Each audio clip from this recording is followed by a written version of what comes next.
یه قبض صادر کردیم و قبض ها نمیدونم میتونه میگیره یا نمیگیره. این قبضی بوده که سال گذشته برای همین واحد تولیدی میومده چیز بوده 98 تا 100 میلیون. امروز قبضی که برایش صادر شده 900 و خورده میلیون تومان. آقا ما قرار برقی که مصرف میکنیم کیلووات چند مصرف کنیم؟ میشه وزارت نیروی ما اعلام کنه آقا برقی که شما قرار مصرف کنیم کیلووات ساعتش چنده؟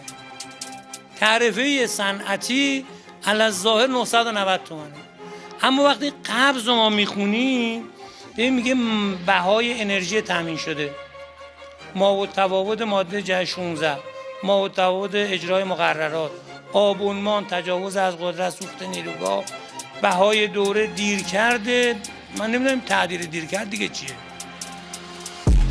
مالیات بر ارزش افزوده، معوقات مانع زدایی.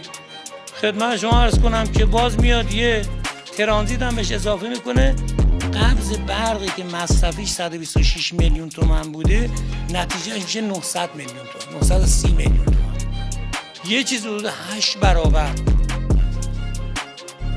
خب از طرفی معاون اول رئیس جمهور اخیراً دستور داده به دستگاه نظارتی و تعزیرات آقا برید با گران فروش ها برخورد کنید. گران فروش کیه؟ جز اینکه وزارت نیرو.